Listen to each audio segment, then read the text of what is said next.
Hi, and welcome to the Christian Homeschool Moms Podcast. My name is Demetria, and I'm your host, and this is episode number 132. So on today's episode, we're going to have a lot of fun. We're going to be talking to a wonderful, wonderful person. I can't wait to share her with you and introduce her, and I'm about to do that right now. If you've already read the title and description of this episode, you already know who I'm going to introduce to you. This person is creating space for homeschoolers in a way that I haven't seen happening too often, and so this is definitely a treat that I have an opportunity to talk to her. Her name is Brenaea. So I'm going to introduce Brenaea Fairchild, and let me tell you all about her. So Brenaea is a lover of people and all things good. She is an educational entrepreneur. She enjoys the gift of homeschooling her kids, because that truly is a gift. And she homeschools them alongside her wonderful husband, Matthew. She's always looking for ways to innovate and make the lives of Black and Brown homeschoolers, moms and educators more joyful. So Brenaea has created two things. She's created both the Homeschool Stash, which helps homeschoolers to easily pen and organize resources. And she's also created the Melanin Village, which is a growth-centered gathering space for Black and Brown homeschool moms.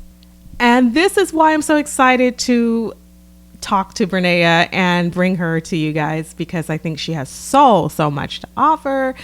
And I'm going to go ahead and just hop straight into this interview so that it doesn't get too long. I want you to hear everything that Brenaea has to share with us, and then I'll come back at the end to share more with you. So if you're looking for a virtual space to join, a safe space, go ahead and listen in on this interview and see how you can join.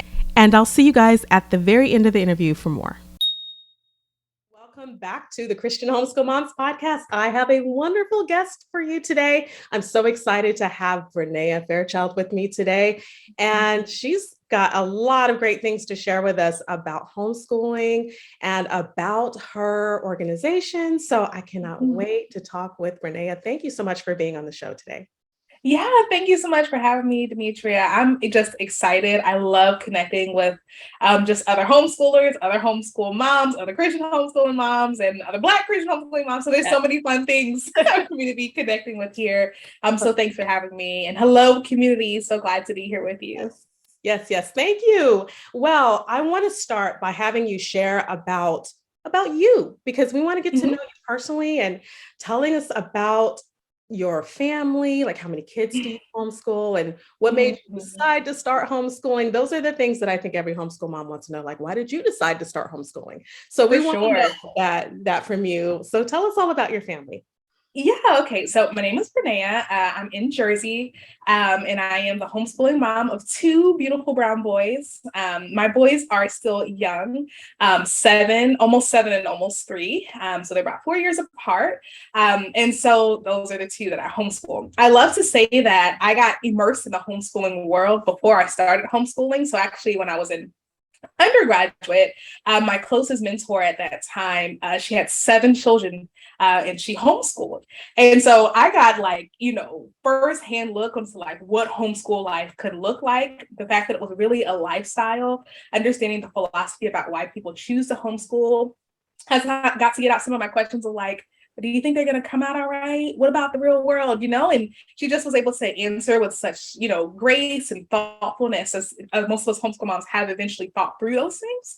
And so actually one thing that she said that really stuck with me was she said, I kind of imagine it's military training. You don't get the new recruits and send them right out into the battlefield. You bring them through basic training, right? You build them up before they're launched out. And so that imagery I could resonate with, the idea of what would it look like to build up her children before launching out. So I had that real practical hands-on experience.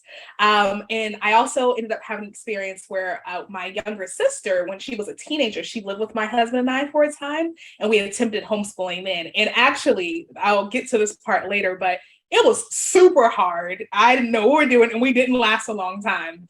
And so that really informed the way that I homeschool now, with this just how do we go about it? What's our philosophy? I'll talk about that in a second.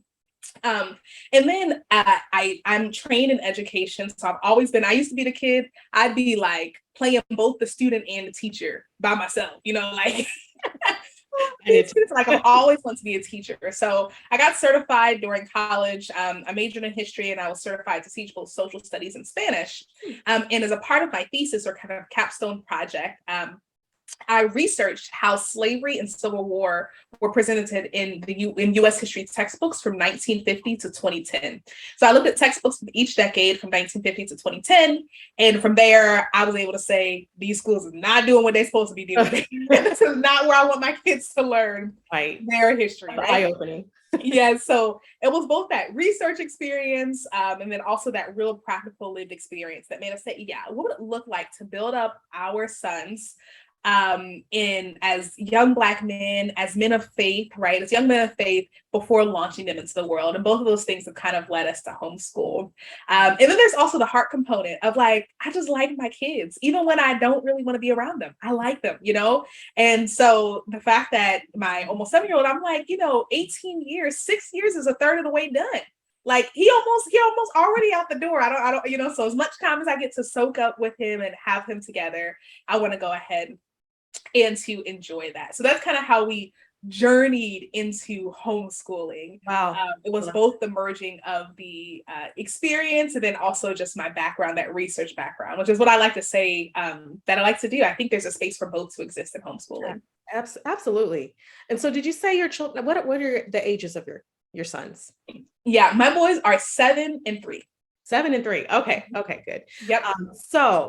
So they are, so you have a 3-year-old and a 7-year-old. Okay. What are your, first of all, I loved hearing your journey. We all want to know about other homeschool moms' journeys. And so hearing yours, it does a lot for the homeschool mom to be able to relate in some way and say, oh yeah, I remember when I first started, it was kind of like that too, or now, things are a little different. And so I want to know more about what things are for you. What are they like for you now in terms of your homeschool philosophy? Have you decided on a way or method, whether that's classical or Charlotte Mason or eclectic or Montessori? What did you decide that was best for your boys?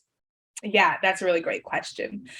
So I will say that as I share, I'm going to be doing a lot of sharing of my story, but along with other people. So that the Melanin Villages are my community in which us homeschoolers, we kind of, Black and brown homeschoolers, it's a safe space for us to gather and to grow together. And so I often find, just what you said, being able to link in other people's stories and perspectives has been a really transformative experience for me to say, yeah, you're doing it like this and doing it like that. So I'm going to answer the question, but I just want to say what I'm like, and this person said, and this person said. That's why, because it's that collaborative, right? That collective wisdom that I think helps kind of move us forward in the ways that we want to go.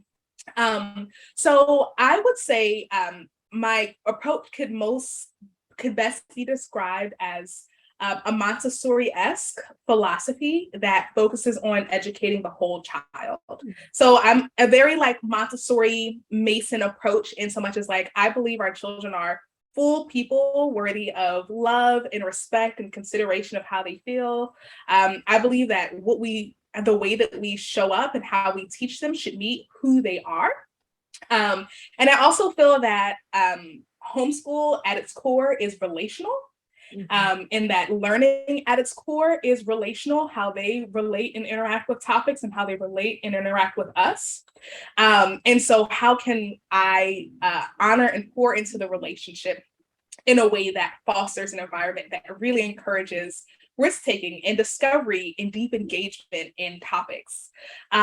So that's how I would say that. And I feel like both Montessori and Mason hit on those in ways that are deep and impactful.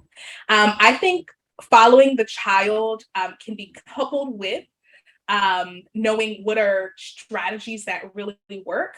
So in the village, I like to say we merge both experience with expertise. So the homeschool moms who've been in it and can say in the trenches, this is what worked for me, or this is how I navigated this. And then also educational research that says, hey, this is actually a strategy that just works.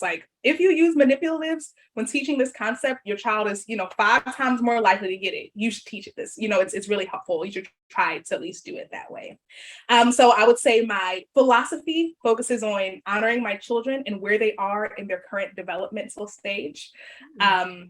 One other way to say it is in the world of education, it's called the zone of proximal development. So when what I'm presenting to them, it's not too easy and it's not too hard. In, plain mama language, I like to call it the Goldilocks zone, right? Not too easy, not too hard, but just right. What's their Goldilocks zone? And what does it look like for me to meet them in there? And so I kind of figure that out in a multitude of ways. We do a little bit of like assessments to kind of figure out what it is. I connect with other homeschooling moms who have kids around the same age in the village to see, okay, what are you guys working on, right?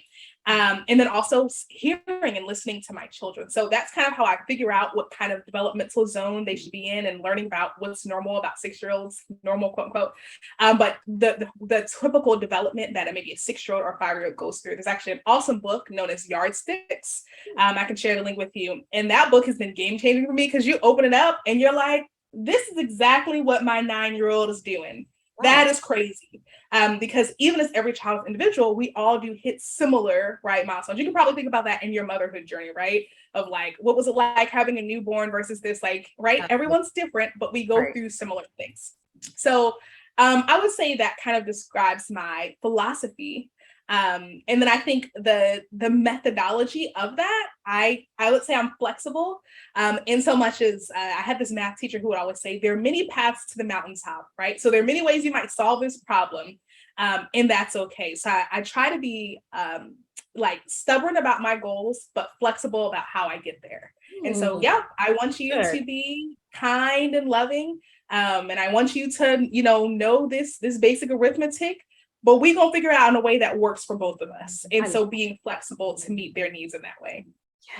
Yes. That is beautiful. That is beautiful, because what I'm hearing from you is the observational aspect of parenting and including that into your homeschooling. It's not just you delivering a curriculum or delivering a lesson plan to said subject or student, but you are relational, you are observing them, you're seeing where they are in their milestones and how you can best reach them. So it's a very hands-on, very connecting type of experience you're having with your children as you're homeschooling. And so that's very holistic, very wholesome. I love that. So thank you for sharing that. And that said, I want to know more about, I think we all want to know, like, what's the day in the life like for you? What does it look like on a daily basis? And I know every day is different than the day before. All our days are different, but on average, what would be a typical day like for you and your family? Yeah, that's a really good question. So my children are still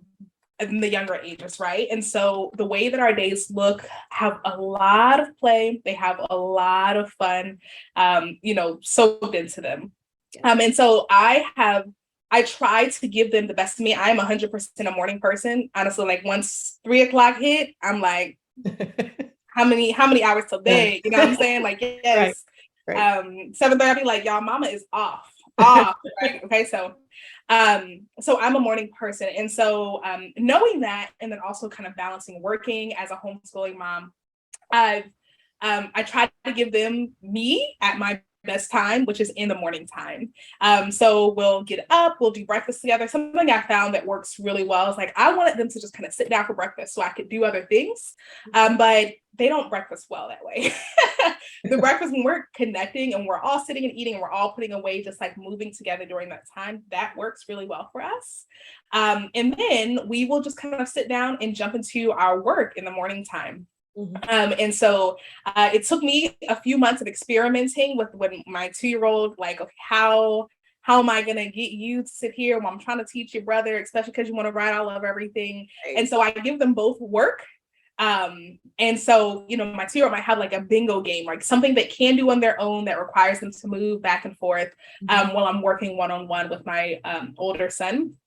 And then we have, so that's kind of what our morning time looks like. One of those educational techniques that I use is there's something called prime learning time, which is that the idea is that new information should be presented at the beginning of the class, right? So normally y'all, you walk into a class and it's like, oh, let's spend some time reviewing, doing our daily, activities and our songs. And we do that, but we do it after the new information is taught because research just shows it's more effective. So we still do like morning time and our morning songs, but it's after we've jumped into whatever our main subject is for the morning.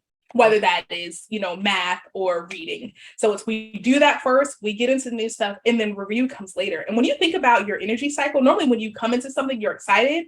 And then once you're about halfway through, you're like, all right, I'm getting kind of tired right throughout the day. And so to do the things that are normal, or like that you have a rhythm around, it makes sense to kind of do those things. So that's the one thing that we do, one strategy that I use. So we'll have like our new learning time, then we'll have our regular kind of set morning times, our songs, what's the date, what are we doing? And then we have our playtime. And by, midday when, quiet time is coming up, because I that mom who I told you about, who I learned from, I mean, until her kids about 8, 9, I mean, quiet time, I never went away. Like, it's just like a thing where we have time in which we shut down. And so that kind of gives me the time I need to breathe or to get work done. Yes. So that's what that looks like. And then during our quiet time, when my youngest one is taking a nap, I try to get in at least 10 to 15 minutes of special time with my older son. So depending on your family size, special time you might not have special time with each child every day. But just that time where it's like, for him, whatever you want to do, we're going to do. I don't lead the time, whatever he wants to show me. And at this point, he's kind of got a schedule. Oh, I think we should do this. Oh, I want to watch this. There are some shows that he can watch that his younger brother cannot. So he might ask, can we use special time to watch one of those shows? Like, it's just a time for me to enter into his world without there being any rules around it. And so that's been pretty fruitful too. And then the rest of the day, they're just learning through life. They're playing, they're exploring. We have activities that we go to, and I'm entering the world of trying to balance what does it look like to give them access to try things without stressing myself out. Because I'm like, how one sport gonna want to meet 3 times a week? That don't make sense to me. It's a challenge. It does not. Yeah, I'm like, this is a lot, right? So that's one place I've leaned on. I asked in the village, I'm like, how do you guys do this? And it's so interesting to see all the different ways that moms manage it. So one thing that a mom shared is that if it's something new that she allows her children, they have to find it where it's only once a week. So they can get their feet wet before a high level of commitment to something. And so I think that's an approach that I'm going to go ahead and try as we're venturing into more of the extracurriculars. Yeah, definitely. One way to do it, because that can be quite a challenge. So finding that balance. But what I'm seeing that you talked about balance a lot just now, about your intention of knowing when you're going to do certain things in your home. And your kids they know when it's time for this, time for that, or when it's time for mom to be off, when it's time to break. And so just having that understanding of the rhythm of the day and what we're doing at the beginning of the day, what our rhythms look like, what our energy levels feel like, so that we know when to plug in what, right? So I think that's very insightful as we're looking into, starting our brand new year of homeschooling. If for those of us who are not year round and starting in August or September, really gearing up the summer for a brand new year. So we're thinking, what can we do to make things a little easier in our everyday lifestyle with homeschooling so that it flows better? And you've just given us some great tips for that. So thank you for that. I met with you, or we talked before about, well, actually you invited me to be a part of your Homeschool Together conference in 2020. And so I was so honored to be a part of that. And I was just thinking how things have changed so much since 2020 for a lot of us homeschoolers. So I'm wondering, though, if things changed very much for you and your family during the pandemic with your home education as opposed to how things are now, or was it just a natural progression of how things are now in your family? Did things change at all? Some people had a huge difference in the way they approach homeschooling during 2020. For sure. Yeah, no, that's a great question. So I would say there were a lot of factors that impacted my 2020 year. So one was the global pandemic. The other was that my son was born at the end of 2019. And so I, had a newborn. I also had this idea to create a village. And so all of those things were happening at the same time. And so, yes, my routines totally changed because I just felt like I was getting new footing in all different types of territories, right? What does it look like to manage life online? What does it look like to get my children plugged in? What does it look like? I lost a lot of my support system because we weren't sure how safe it was to see grandparents at different times. And so going from bi-weekly visits to not seeing for, it was like a lot of work and pressure on me. And so what does it look like to give yourself off when you are a homeschooling mom, right? I like to sometimes joke, it was like, my substitute teacher, the TV, or my substitute teacher, Khan Academy, I had to call her in today, right? Yeah. And that's okay, right? Like knowing what it looks like to kind of resource myself in a way that teachers are able to, maybe in a more traditional school setting. Yes. Right. Since I'm wearing all of those hats, what does it look like to resource myself in that way? And so I've been exploring that a lot over these last few years. One thing I love to say is I believe moms need lots of grace and systems in place. And so there is enough grace to cover your every day, each moment, the tantrum at the beginning of the day, the refusal to eat at the end of the day, the fact that you forgot this appointment, like there's enough grace moment by moment and day by day for each and everything we're going to experience as homeschooling moms, as women of faith, right? There's grace for those things. And also there are things we could do to kind of make our light easier and our lows easier. And so some of those systems for me have been kind of minimizing what we have in the home. So for example, I switched over my boys' wardrobe to a capsule wardrobe. Laundry was just out of control. You had a pile in the washer, one in the dryer, one on the floor that needed to be folded, like just it was out of control. And so I reduced their wardrobe so that everything is mix and match.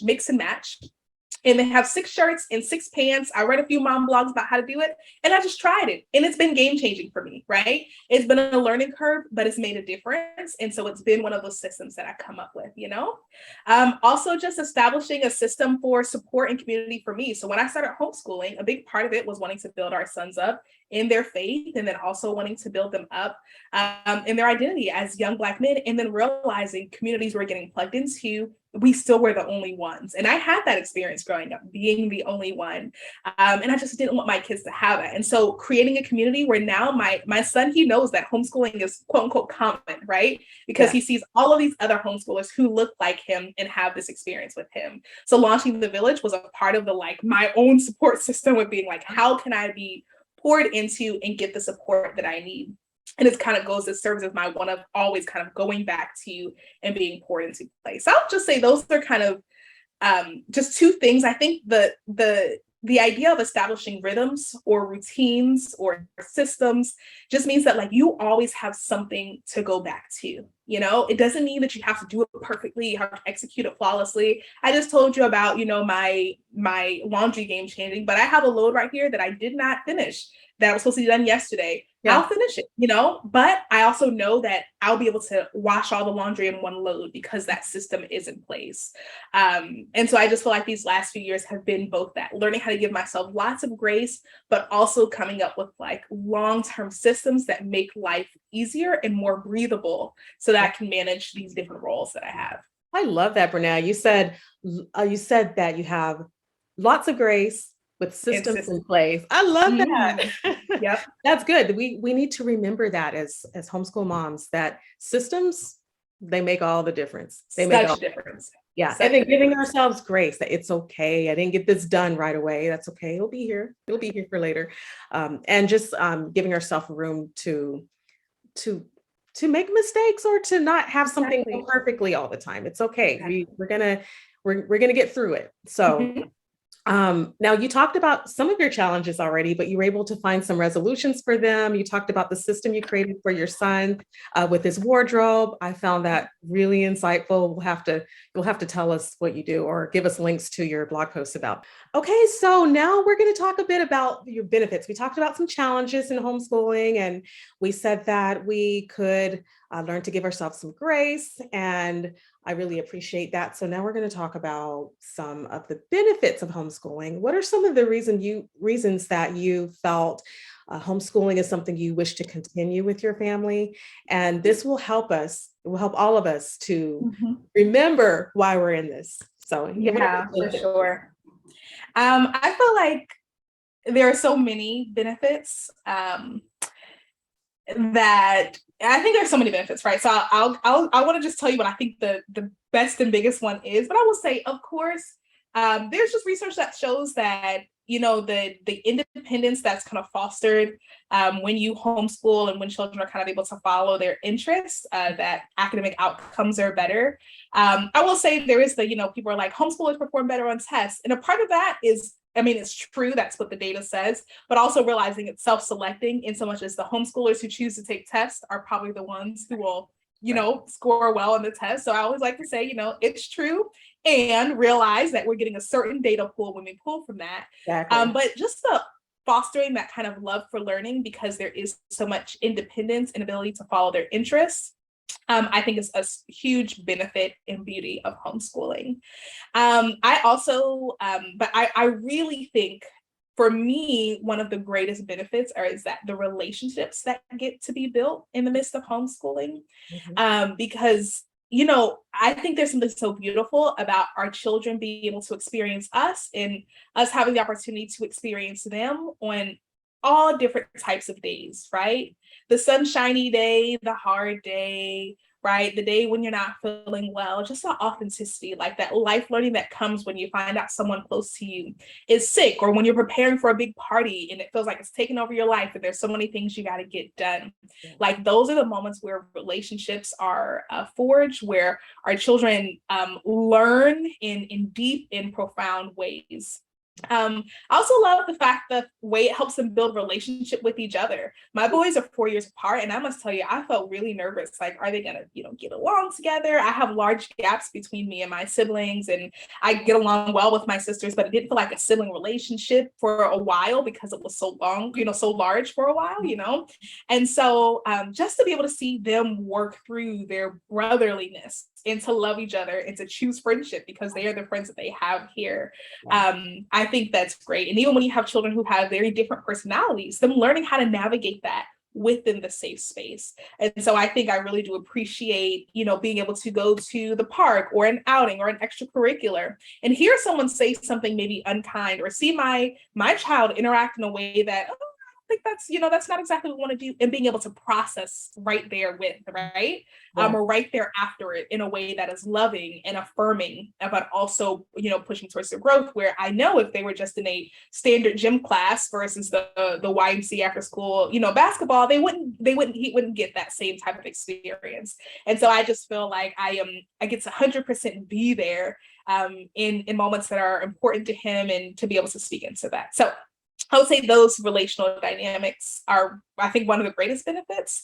But I also would say, even just for me, it's a huge relational benefit because, like, you know, I just want to raise children who I'm going to want to spend time with for the rest of my life.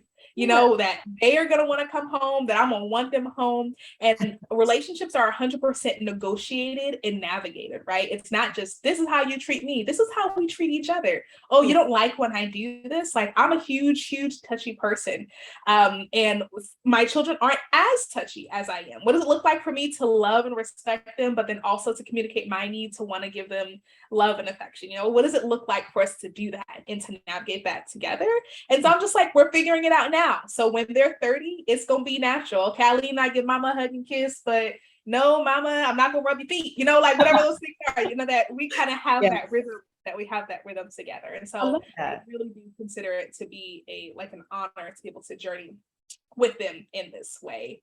And one last tip that I might share about relationships, it's one of my most favorite pieces of research to share because it's encouraged me deeply as a homeschool mom. But sometimes, you know, people are like, well, relationship, that's great, but are they going to know math, right? And so I'm totally for us saying, like, yeah, we want to make sure they got those core skills down so they can do whatever they want to do.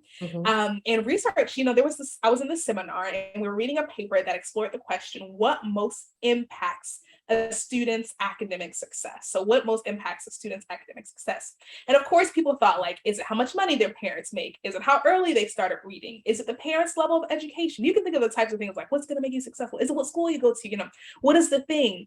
And the research showed that one of the most overlooked things that impacts student success is the relationship they have with their teacher. Wow. And for me, that's like, oh, of course. Mhm. And for us as homeschooling moms, that's good news, because no one is going to love your baby the way that you can love your baby. No one will be able to build that relationship in the way that you're able to build that relationship. No one's going to have known them as long as you have known them for the most part, right? And I know families come in different ways. And so if you're an adoptive mom, that might not be, right, the same case. But the fact that you will have that same strong motherly relationship that transfers. We know that attachment can be transferred. So even if there's someone who's known your baby a little bit longer, that mother love, the way that you will take on that role in life, no one else can replace that.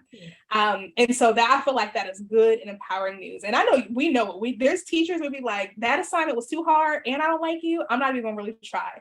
But there's teachers where it's like, this is really hard, but you said you believe in me, Miss So-and-so, so I'm gonna try, We can think about that from our own experiences. So just knowing that we have the space and the ability to have that kind of impact. We're gonna be that teacher that our children remember because of the relationship we have with them. So that also really just kind of motivates me of like, we get to build relationship, and this relationship is really the thing that's game-changing in this journey. That gives me so much fire, so much motivation for this school year. Just remembering that, like, thank you for bringing that up. Just the idea of relationships building, we're building that lifelong relationship with our children who will become adults, that we're building a relationship with our future adult children. Like that's something I think when we're in the trenches with our young kids, we oftentimes forget that there's a long-term thing here, that it's not just the diaper stage or the preschool stage. Like, these stages are coming to a certain point where we have built that relationship with them all this time. And at some point, we're going to be in an adult relationship with our children. And hopefully we've established a beautiful relationship with them all years. And we have more of an opportunity to do that when we're homeschooling them. There's that special dynamic we have. And you did mention your sons being 4 years apart. So I have that experience with my daughters are 5.5 years apart. And a lot of people would ask me, well, how are they getting along? I mean, what is that like? And honestly, they are so much closer. I think it's almost like the age gap isn't even there with them. Yeah. They're together. They love each other. They are friends. And so I think it's because they spent so much time together growing up, being in each other's spaces all the time, but learning together and growing together. So it makes a huge difference having that togetherness as a family. And I love all the points you've mentioned. So lots of food for thought for us. I want to know if you have any particular curriculum that really speaks to your heart, that because we know that representation matters, and we know that we need to see Black and brown kids in our curriculum and in our media. And so when our children see that, they relate to it, and sometimes it just really helps with their learning. And so are there specific materials or curriculum that you know of that you can suggest that we can go and incorporate to our school? Yes, for sure. So I'll share three quick ones. So one, Heritage Mom is an awesome resource for homeschooling families, for all homeschooling families, and also specifically for homeschool families of color. Just thinking about how you can incorporate diversity and kinship. She actually has a new book that's come out that kind of dives deeply into these ideas, so that even if you're not a homeschooling mom of color, like, what does it look like for you to have a home environment that embraces and celebrates diversity? So she has things called heritage packs where you can go in, you can purchase them. They're very, very affordable, and kind of do a deep dive or a unit study. So that's one resource that I've used and I know other moms really love as well. Then Woke Homeschooling has a conscious U.S. history curriculum with the focus and perspectives of African Americans. And so they actually have resources now, I think all the way from K through 12. And they have just like core curriculum where you can go through and learn alongside your children. So it's not an open and go kind of textbook, but it is real authentic resources where you're looking at videos and podcasts and all of the different things to go ahead and to hear the story told from the different perspectives in an honest and reflective way. And so I've really appreciated that. And then finally, in the village, we run classes. And so we recently received a grant. And so we've been able to produce science and Spanish classes. And so the classes are taught by teachers of color, and then also focus on and celebrates the contributions of people of color in them. And so that's also just now a resource that's within our community. And then also in our community, you get a discount to the woke homeschooling curricula. And so I would say those are kind of the three things that I've been plugged into and that I hear a lot repeated in homeschool circles of the types of ways people are going ahead and pulling from diversity. And I would just say, if you're right now like, oh, I don't know if I want to get a curriculum, just making sure you have the books with the different faces and where your children are seeing themselves and seeing others, that makes such a difference. So even that is just a really solid starting place. Yes. Thank you for those resources. I really love Amber O'Neill's resources. I'd heard about woke homeschooling, so I want to dig into that a bit more. But this is the first time I heard about the classes that you're offering at Melanin Village. So I definitely want us to explore that. So thank you for mentioning that. We need to know about these resources. Thank you so much. So you have science and you have Spanish, right? That's exactly right. Okay. So we'll be looking into that. And then also, I would love to know if you have any, just kind of maybe to wrap this up, because we know that a lot of us, we have so much coming in, internally. We have so many voices, and there's so much noisy. There's so much information out there. But what would you say to the homeschool mom who has, like I said, all the distractions and they just need some encouragement, whether veteran or new homeschool mom? What are some words of encouragement you would have for her or for fathers, homeschool parents in general, that would help them this school year to just, keep going or to get started? Yes, I really appreciate that question. It would be this: you are uniquely equipped to homeschool your children. I would say, repeat it to yourself, write it down. You are uniquely equipped to homeschool your children. What do I mean by that? I mean that there is no one who could show up for your children in the way that you do, no one who can observe and respond to their needs in the way that you can. And I don't mean to paint that picture as in you do it all alone. I 100% believe in community, in the importance and the power of community. And I think you should be supported and your whole family should be plugged into a solid community. But I also know that you, as the primary educator in your home, you who has felt this call to homeschool, that you can do this and you have unique gifting to be able to help you to do that. That unique gifting might be knowing just where to plug them in where you can. It's that unique relationship that we talk about, right? The power of that relationship. And the fact that that really makes a difference. The fact that you have that and no one else does. And so in that way, you are uniquely equipped to homeschool your children. And that's really what I have to speak back to myself, what I encourage the village sisters in the community to speak back to ourselves on those hard days of like, no, I am uniquely equipped, even though this is hard. And I can do hard things. That's okay. My body, my brain, it's designed to be able to do hard things. Our brain grows every time we take on a new challenge. Wow. So you are uniquely equipped and you really can do hard things and you don't have to do them alone. Yes. Oh my goodness. I feel encouraged. Thank you. So don't have to do it alone. You are uniquely equipped and you can do hard things.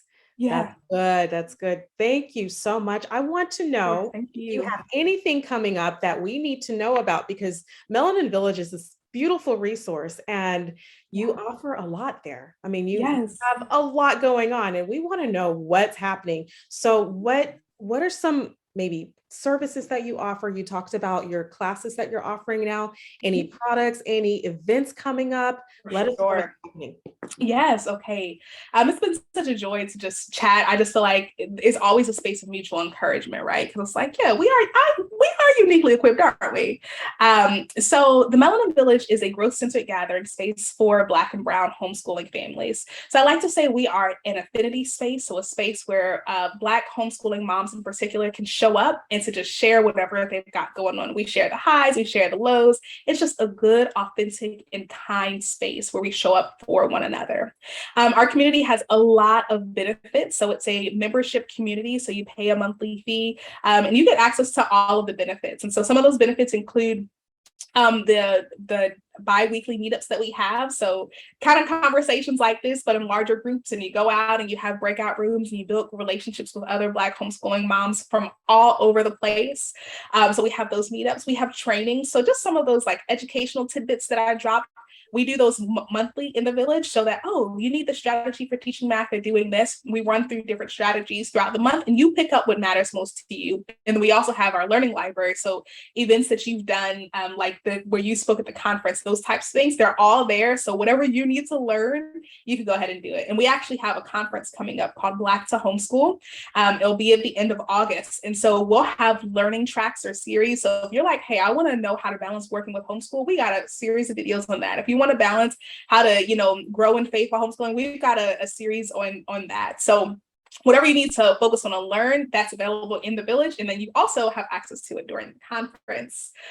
We have a few other things. So I love to say we're a mom-centered space with the full belief that we pour into mamas. So we hold our mamas down so that they can lift their families up, right? So like if we're poured into, knowing that the whole family unit is going to be supported. So with that being said, we have our community has grown beyond my wildest dreams. And so moms have risen to do lots of other things. So we have a yearbook that happens in the village because mamas said we want our kids to have this experience. We have a spirit week that happens in the village because mamas, and so these are totally mom-led events where it's like, hey, I have this need. We have a gaming club that a mom supervises, and like a Black Girl Magic. I think that one's for girls like 9 through 13, and then another one for 13. So we have different little groups where our girls meet up and do that. So those things happen all in the village. And then finally, we have these courses that are rolling out this fall that I'm really excited about. They are self-paced courses, but they're super dynamic, super interactive. That I love education and education research. So it's really designed in a way, it's not just a watch this video, fill out these answers. It's not like that. It's very interactive. The video will pause, part through, ask them a question. They got to respond and keep going. So it's really well done. I'm excited about the way that it's coming together. And so when a mom joins the village, she is joining as a village sister, but her whole family kind of reaps the benefit of the decision to become a village sister. And so if you're interested, I would say sign up for the conference. The village isn't set up where you can just go and join on any given day, but just to manage being able to really focus on the sisters who are in the community. So we open our doors, so to speak, a few times per year. So we do it with these big conferences like Black to Homeschool, that's coming up August 26th and 28th. And we have some other ones like Black Homeschool Mom Day in January, February. So those types of things we do. But at any time, you can also go right onto our website, melaninvillage.org, and request a sister pass.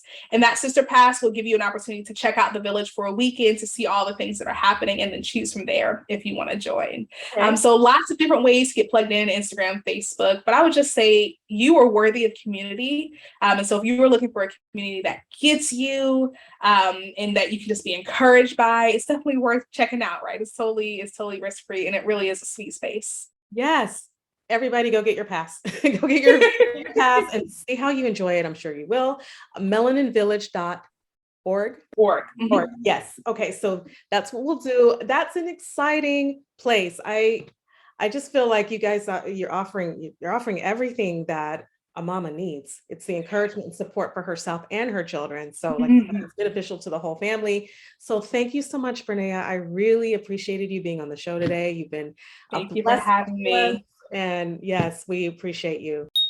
I told you guys that was going to be a wonderful interview. Did you enjoy it? I hope you did. I did. And I had a great time talking to Brenaea. I want to go ahead and just follow up on everything that we talked about today. And if you haven't already joined and are interested in joining the Melanin Village, I invite you to do so. I joined last night. So I don't know if there is a specific cutoff and for how long, but I do know that there is a time limit. So go ahead and hop on if you can. And if there's not an available option for you, that means that Brenaea will be opening up the doors again sometime soon. I think twice a year, and then there are sister passes. So never worry. There's a way you can get in and find out more about this wonderful community. So go ahead and head over to themelaninvillage.org. And also, I want to share with you that I am currently catching up with a lot of things that I've been putting on the back burner during the summer while I had some time away to focus on family and launching my daughter off to her third year of college. So now that that is complete and we're getting back into the throes of our homeschool year with my younger daughter, who's heading into her first year of high school, by the way, ninth grade. So I have a little time on my hands, and now I'm going to be going through all of the emails that I've received during the summer. I apologize. It has been so long since I have responded to many of you. So I will be doing that. And if you guys are interested in writing for Christian Homeschool Moms, I do see some forms that have been filled out and are waiting for me to review in my inbox. So I will be looking into that and hopefully bringing some of you on board to help facilitate this Christian Homeschool Moms process and to be a part of something bigger than ourselves, right? So this is a bigger project than just me, and I'm hoping that I can have many of you join and share your voices as well, not just on the podcast, but in other ways as well through the blog. And there will hopefully be some other opportunities of gathering spaces where we can encourage each other in our faith. So I'm hoping to plan some projects really soon where we can actually jump on calls with each other and really just encourage each other live and in person. So we'll see what happens with that. If there's some type of virtual convention that might happen, maybe that's something I can start. Let me know if you're interested in that, and I will see what we can do to move forward with that. Of course, I need some help. And so again, if you're in any way, shape or form moved to help out with this podcast in some way, then I would love to hear from you. Just head on over to christianhomeschoolmoms.com and click on the contact information and just reach out to me and let me know what your thoughts are. All right. And that is it for today. Hope that you go on over to Melanin Village and see what Brenaea has to offer you, and also head over to my website, christianhomeschoolmoms.com, see my coaching services that I have to offer. I do have mompreneur coaching in addition to homeschool coaching, so I don't just talk about homeschooling. I do help women with our business endeavors as we strive to achieve the balance between working, because a lot of us are working from home now, while homeschooling our children. So if you're interested in that, maybe some coaching or some ideas about starting or launching, I'd like to hear from you. And that's it for now. And I will see you on the next episode. Until next time, happy homeschooling.